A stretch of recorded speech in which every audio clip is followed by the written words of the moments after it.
Sports Center.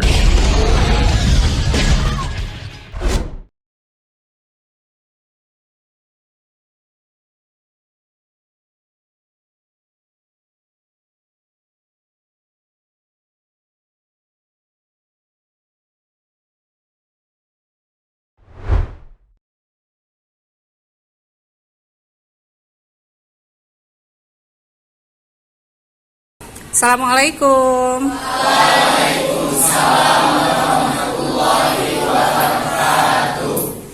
Apa kabar anak-anak? Iya, baik nak ya. Hari ini kita akan mulai pembelajaran. Ada baiknya kita mulai dengan doa. Silakan ketua kelas pimpin doa. Marilah teman-teman, sebelum kita memulai kegiatan belajar mengajar pada hari ini, ada baiknya kita berdoa menurut agama dan kepercayaan masing-masing. Doa dimulai. Doa selesai.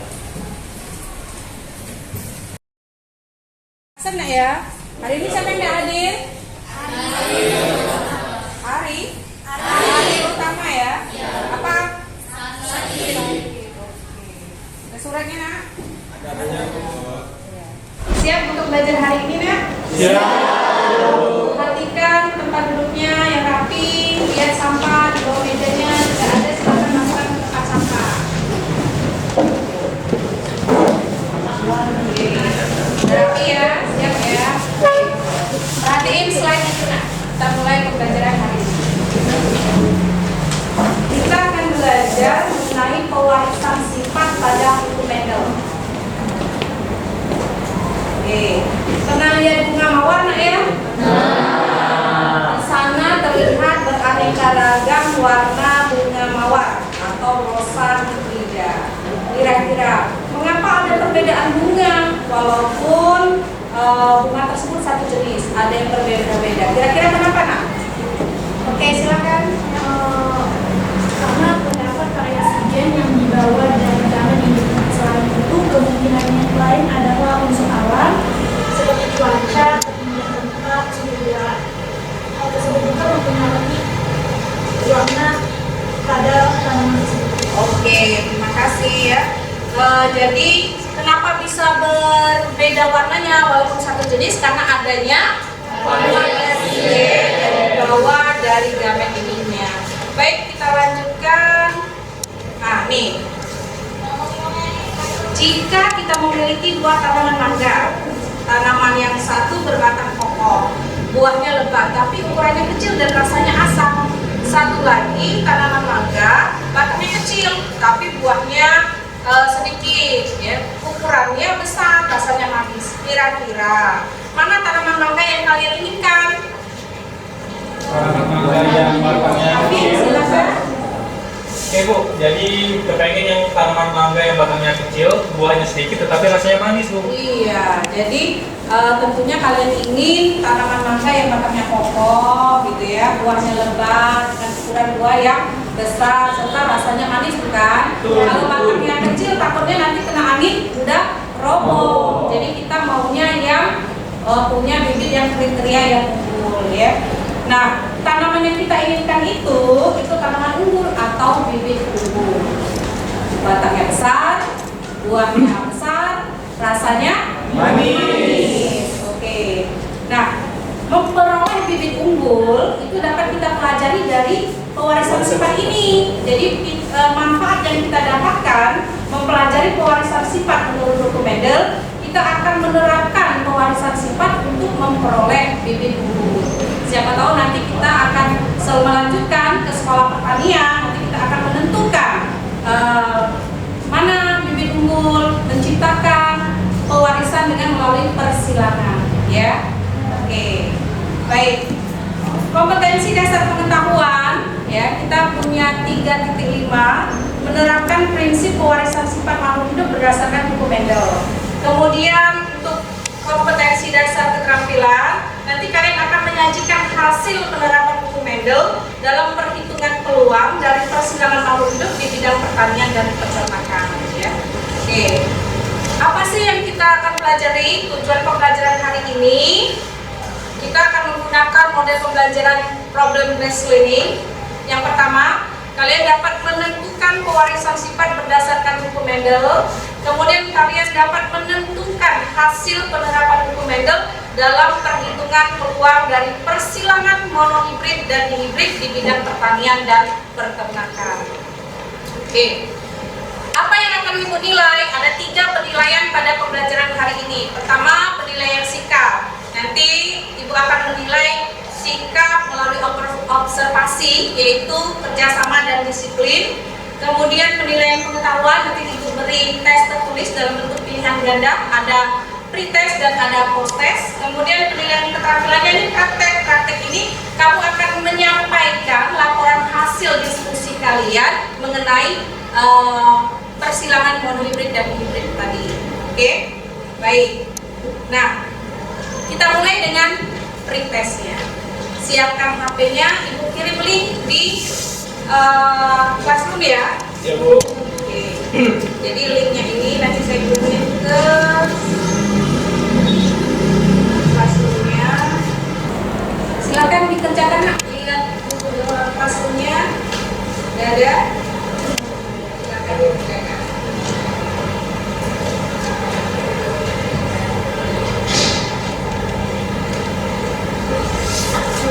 Kemudian ditulis, kemudian pilih jawaban.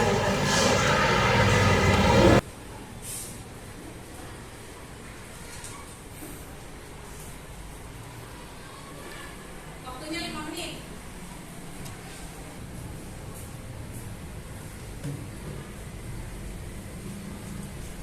Selesai?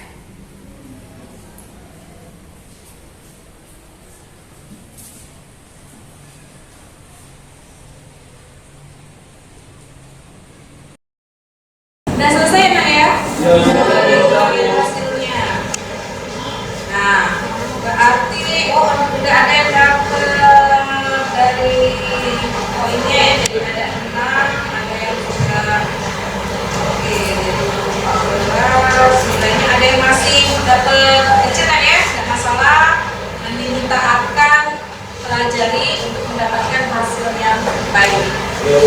Apa yang kalian lakukan dalam proses pembelajaran kali ini? Nanti Ibu bagikan SKPD per kelompok ya. Nah, kemudian nanti tiap kelompok itu akan menganalisa permasalahan yang dibagikan sesuai dengan kelompoknya. Nah, kelompok ini Ibu bagi menjadi satu kelas ini menjadi 6 kelompok ya. Kelompok 1 nanti di sana, kelompok 2, kelompok 3, kelompok 4, kelompok 5 dan kelompok 6. Jadi nanti dalam satu kelompok ada 5 sampai 6 orang. Oke. Nah, nanti dibahas, didiskusikan, nanti kamu akan mempresentasikan hasil diskusinya, baru nanti kita buat kesimpulan. Paham? Paham. Maka pertama orientasi masalah. Oke, kira-kira jika bunga mawar merah disilangkan dengan bunga mawar putih, bagaimana kemungkinan hasilnya? Mungkinkah muncul warna merah muda? Mengapa? Oke, siapa yang bisa? Afik, silakan. Jadi akan ada kemungkinan munculnya warna merah muda karena apa? Karena adanya sifat intermediate. Sifat intermediate itu sendiri dimana sifat yang resesif itu harus setengah atau tidak tertutupi sepenuhnya dengan sifat dominan. Bisa saja kan kita di situ adanya sifat yang dominan itu yang warna merah dan sifat resesifnya warna putih. Jadi yang putih ini belum seluruhnya itu tertutupi oleh sifat yang dominan. Jadi muncullah warna merah muda. Oke, terima kasih ya, bagus sekali. Ada yang ingin menambahkan? Kemungkinan oke, silakan. Menurut saya kemungkinan hasilnya itu yaitu ada bunga warna merah muda dan putih. Pertanyaan kedua, mungkinkah muncul warna merah muda? Ya, mungkin saja karena persilangan yang digunakan itu adalah persilangan hibridisasi intermediate. Sama seperti Afik tadi, intermediate adalah pasangan 2 gen berbeda yang sifatnya tidak menutupi yang arti 2 gen tersebut sama-sama kuat. Oke, terima kasih ya. Jadi nanti kita buktikan jawaban temannya apakah benar ya kemungkinan hasilnya dan apakah mungkin muncul merah muda ya dan apa alasannya. Oke, baik. Selanjutnya nih, Mendel itu akan menampilkan penelitiannya dengan menggunakan kacang etchis. Nah, kenapa dia pilih kacang etchis? Karena dia punya variasi-variasi yang banyak dalam satu jenis tanaman. Jadi dari gambar di samping ya, pada satu jenis tanaman kacang RC sebenarnya terdapat variasi, mulai dari warna bunga, kemudian letak bunga, warna biji, bentuk biji, kulit buah, warna kulit buah, sampai ukuran batang ya. Nah, jika biji bulat warna kuning disilamkan dengan biji kisut warna hijau, akan dihasilkan seluruhnya biji bulat warna kuning. Kira-kira bagaimana hal tersebut bisa terjadi? Mengapa bisa demikian? Oke, silakan. Karena biji bulat warna kuning bersifat dominan, sehingga keturunan pertama yang dihasilkan dari kesilangan bulat kuning dan kisut hijau tetap menghasilkan keturunan yang sama dengan induk, yaitu bulat kuning. Iya, ada sifat dominan ya teman-teman ya. Oke, kita buktikan dari hasil diskusi nanti ya. Baik, sesuai dengan instruksi Ibu tadi, silakan bentuk kelompoknya sekarang.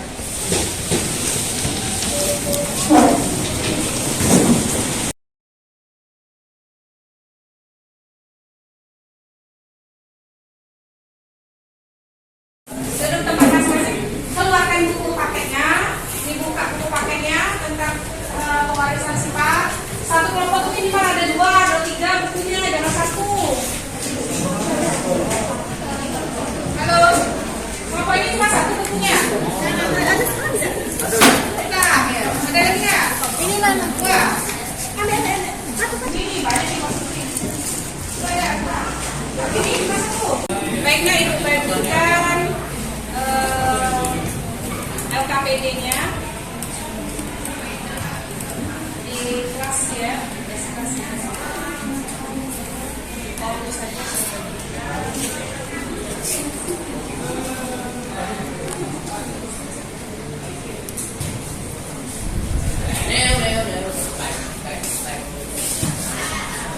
Oke, silakan kerjakan LKPD-nya. Silakan. Sudah sampai? Buka pakai ini nak.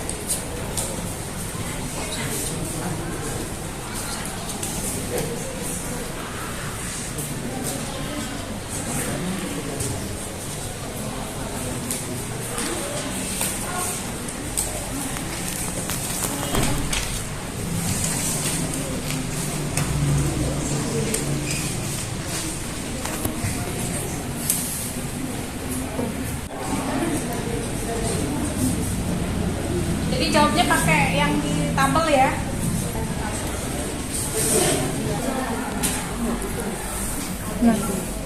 Sudah ada. Kamu masih kesini terus ya.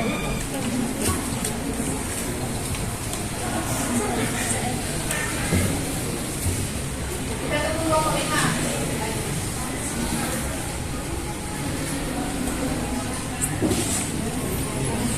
Oke, kita siap untuk melakukan presentasi ya, menyajikan hasil diskusi kalian ke depan ya.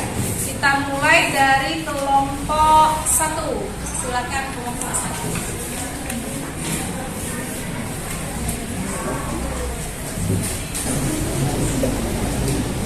Assalamualaikum warahmatullahi wabarakatuh.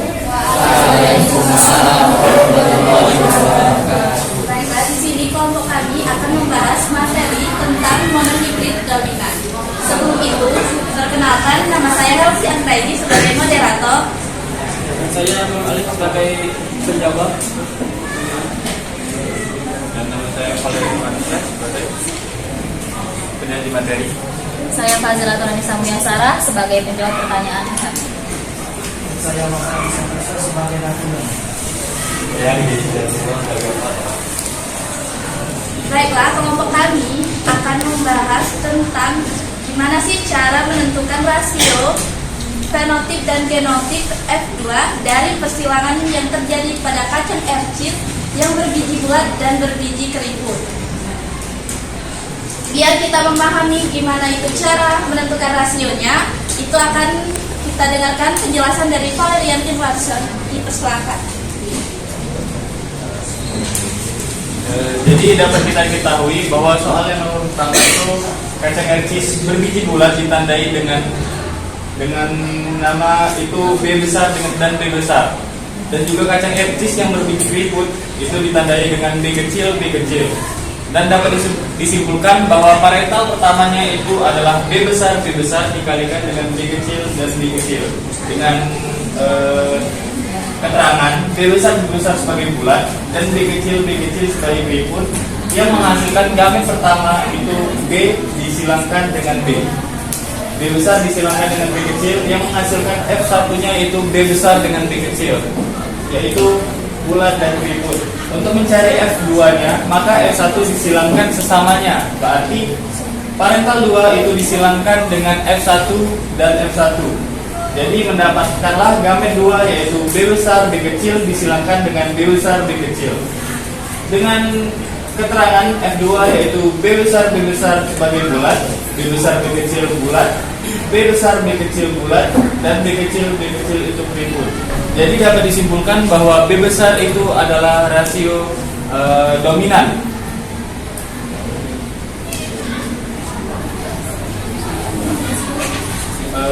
Operator naik atas. Jadi rasio genotip F2 yaitu B besar berbanding 2 B besar B kecil dan berbanding B kecil yang dapat disimpulkan yaitu 1 berbanding 2 berbanding 1. Sedangkan fenotip F2 yaitu 3 kacang ercis berbiji bulat berbanding 1 kacang ercis berbiji keriput atau 3 berbanding 1. Lanjut kesimpulan.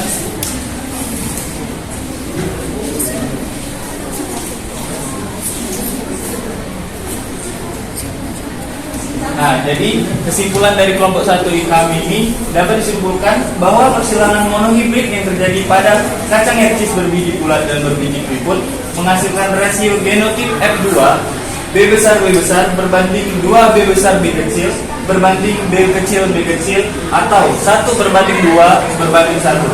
Sedangkan fenotip F2 adalah 3 kacang ercis berbiji bulat berbanding 1 kacang ercis berbiji keriput atau 3 berbanding 1. Sekian pemaparan dari saya. Lanjut kepada moderator.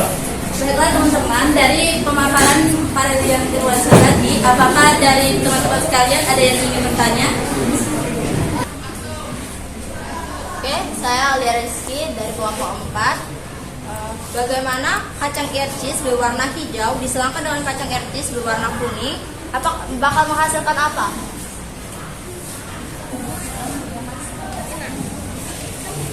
Terima kasih. Baiklah, pertanyaan dari Alia Rizky tadi akan dipaparkan oleh Fadilatun Anissa. Baiklah, untuk Alia, tadi kan sudah dijelaskan kan, jika kacang ercis berwarna hijau kita tandakan dengan B besar dan B besar, disilangkan dengan tanaman yang bergen kacang ercis berwarna kuning atau B kecil. Maka sudah ditemukan kan parental 1, kita akan mencari gamet 1. Gamet 1 dari kacang ercis berwarna hijau itu B besar, disilangkan dengan kacang ercis berwarna kuning jadi B kecil. Filial yang dihasilkan dari persilangan gamet B besar dan B kecil itu menghasilkan B besar B kecil atau gen heterozigot. Fenotipnya? Warnanya?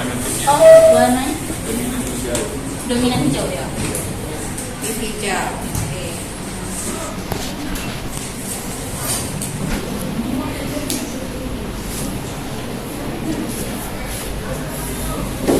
Baik, terima kasih, bisa dimengerti. Setelah kita akan lanjut membahas tentang pertanyaan kedua yang ditanyakan oleh Afif yang akan diulangi oleh Aldi. Baiklah, saya menjawab pertanyaan hari Api. Apa ada kemungkinan munculnya sifat intermediate jika kedua gen bersifat sama-sama dominan? Oke, pertanyaan oleh Afif ini akan dipaparkan oleh Aldi. Dapat dilihat jika kedua tanaman tersebut disilangkan maka akan ada kemungkinan gen yang mendominasi adalah gen dominan tidak penuh atau intermediate, di mana sifat dari kedua gen sama-sama kuat, jadi tidak ada gen yang sifat dominan atau resesif. Dan kemungkinan rasio yang didapat adalah 1/2 dan berbanding 1, sehingga dapat disimpulkan 1 biji bulat atau 2 biji bulat keriput dan 1 biji keriput. Apakah sudah jelas? Sekian dari presentasi dari kelompok kami. Apabila ada kesalahan, kami mohon maaf. Wassalamualaikum warahmatullahi wabarakatuh.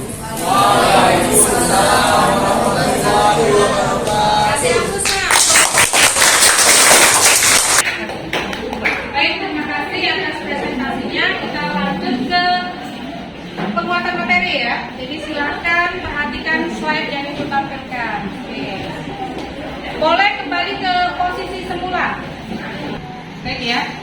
Pewarisan sifat menurut hukum Mendel, jadi dikemukakan oleh Johann Mendel. Ini ilmu yang mempelajari genetika, ya, ditemukan oleh Johann Mendel. Tentang ada hukum Mendel 1, yaitu tentang prinsip pemisahan atau segregasi bebas. Pada waktu pembentukan gamet terjadi pemisahan alel-alel suatu gen secara bebas. Jadi nanti kalau ada parentalnya, maka dia akan memisah antara gen dan alel untuk menjadi gamet gitu ya. Yang kedua, hukum Mendel 2, ini prinsip berpasangan secara bebas, di mana segregasi suatu pasangan gen itu tidak tergantung kepada segregasi pasangan gen lainnya. Sehingga di dalam gamet-gamet yang terbentuk akan terjadi pemilihan kombinasi gen-gen secara bebas. Itu yang untuk hukum Mendel 2. Nah, pada persilangan itu ada 2. Ada persilangan monohibrid dan ada persilangan hibrid. Monohibrid artinya persilangan satu sifat beda, hanya menggunakan satu macam gen. Contoh di sini, ada parental yaitu biji bulat disilangkan dengan biji keriput, di mana nanti dihasilkan 100%-nya heterozigot yang berbiji bulat. Nah, kalau disilangkan sesamanya, maka akan didapatkan 4 kemungkinan keturunannya. 1 homozigot dominan, pasti bulat. 2 heterozigot, bulat juga. Dan 1 yang resesif, yaitu keriput. Sehingga di perbandingannya adalah 75%, 3 yang menjadi bulat fenotipnya dan 1 yang keriput. Oke. Nah, monohibrid juga ada yang menggunakan untuk bisa mundur.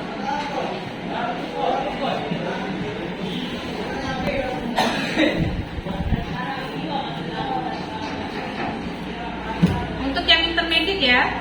Jadi untuk yang intermediate tadi udah dijelaskan oleh kelompok 2 gitu ya. Disilangkan bunga berwarna merah dan berwarna putih, merah intermediate terhadap putih. Jadi ada parentalnya merah, homozigot dominan, disilangkan dengan putih, homozigot resesif, didapatkan nanti keturunannya semuanya merah muda, karena merah tidak dominan, artinya tidak menang dan tidak kalah, itu intermediate ya. Nanti dihasilkan perbandingan genotipnya 1:2:1, di mana 1 homozigot dominan, 2 heterozigot dan 1 homozigot resesif. Bagaimana perbandingan fenotipnya? 1:2:1. Oke, merah banding merah muda banding putih. Baik. Kemudian ada yang namanya test cross dan ada yang namanya back cross. Kalau test cross berarti disilangkan dengan induk resesif. Tadi di kelompok 3 sudah dijelaskan.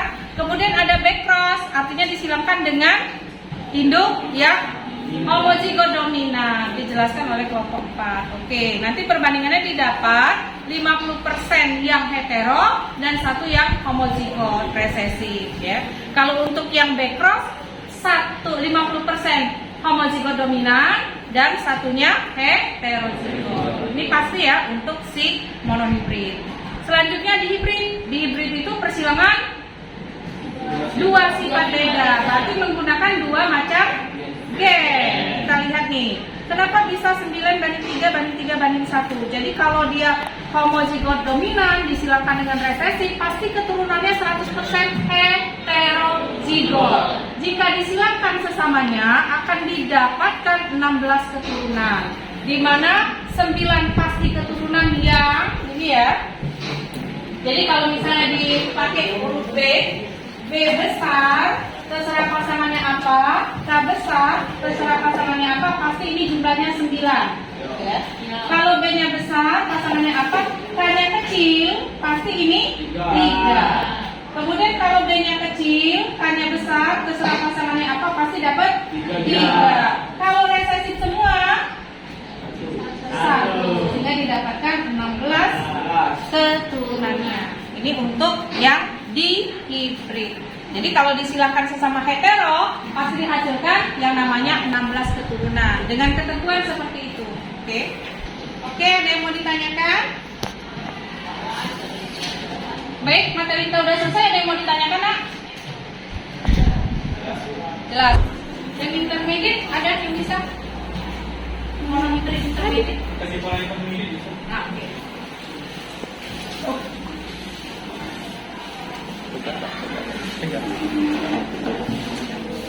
Oke, jadi di sini saya akan menyimpulkan kesimpulan tentang intermediate. Jadi sifat intermediate itu dapat keluar jika gen-gen yang bersilang itu tidak ada yang dominan dan juga resesif, jadi sama-sama kuat, sehingga terjadinya percampuran antara kedua sifat induk tersebut, seperti merah bersilang dengan putih akan dihasilkan sifat merah muda. Oke, baik, terima kasih Rafiq. Untuk kalau tidak ada, kita post test. Silakan siapkan HP-nya masing-masing, bukunya ditutup, kita post test. Kita langsung di sini post testnya. Oke, silakan kerjakan. Jangan lupa tulis namanya dan kelasnya.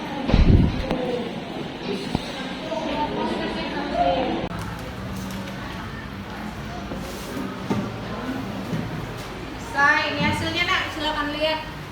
Oke, jadi hampir seluruhnya dapat skor 14 ya bagi nilai 100. Oke.